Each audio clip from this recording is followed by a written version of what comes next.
Hi everyone. இன்றைக்கி biscuit வச்சு குழந்தைங்க சாப்பிட்ற மாதிரி இன்ஸ்டண்ட்டாக செய்யக்கூடிய ஒரு ஸ்நாக் ரெசிபி எப்படி பண்ணுறதுன்னு பார்க்கலாம். அதுக்கு நான் ஒரு மிக்ஸி ஜாரில் ஒரு 15 பிஸ்கெட்டை இந்த மாதிரி உடச்சி சேர்த்துக்கிறேன். நான் குட் டே பிஸ்கட் எடுத்திருக்கேன். நீங்கள் எந்த பிஸ்கட் எடுத்தாலும் கொஞ்சம் நட்ஸ் இருக்கிற பிஸ்கட் மாதிரி எடுத்துக்கோங்க. அப்படி இல்லைனாக்கா இதை அரைக்கும் போது இது கூடவே ஏதாவது நட்ஸ் சேர்த்து அரைச்சிக்கோங்க, பாதாம் முந்திரி இந்த மாதிரி. இது கூடவே நான் 2 டேபிள் ஸ்பூன் அளவுக்கு பால் பவுடர் சேர்த்துக்கிறேன். இப்போ இது ரெண்டுத்தையும் மிக்சியில் நல்லா பவுடராக அரைச்சி எடுத்துக்கலாம். ரொம்ப ஃபைனாக இல்லை, இந்த மாதிரி கொஞ்சம் கொரன்னு அரைச்சி எடுத்துக்கலாம். இப்போ நான் ஒரு பவுலுக்கு மாற்றிக்கிறேன். இப்போ அரைச்ச பிஸ்கெட் பால் பவுடர் கூட நான் 1 டேபிள் ஸ்பூன் அளவுக்கு பொடியாக கட் பண்ண செர்ரி பழம் இருக்கு இல்லையா, அதை சேர்த்துக்கிறேன். அது கூடவே 1 டேபிள் ஸ்பூன் அளவுக்கு green colour tutti frutti and இன்னொரு டேபிள் ஸ்பூன் அளவுக்கு ரெட் கலர் டூட்டி ஃப்ரூட்டி.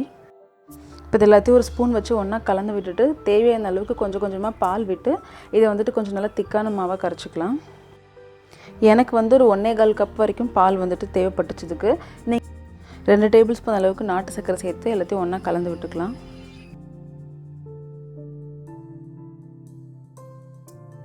இப்போ ஒரு இரும்பு கல்லை காய வச்சுட்டு அதில் ஒரு கரண்டி மாவு எடுத்து ஊற்றிட்டு சுற்றி பட்டர் இல்லைனா நெய் யூஸ் பண்ணிக்கோங்க.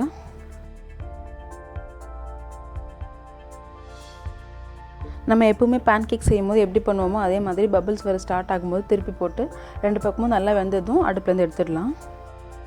ரொம்பவே ஈஸியாக இன்ஸ்டண்ட்டாக செய்யக்கூடிய ஒரு ஸ்நாக் ரெசிபி. குழந்தைங்களுக்கு இந்த ரெசிபி ரொம்ப ரொம்ப பிடிக்கும் அண்ட் ஒரு டிஃப்ரெண்ட்டான டேஸ்ட்டில் இருக்கும் இது. ஸோ கண்டிப்பாக ட்ரை பண்ணி பாருங்கள். தேங்க்ஸ் ஃபார் வாட்சிங்.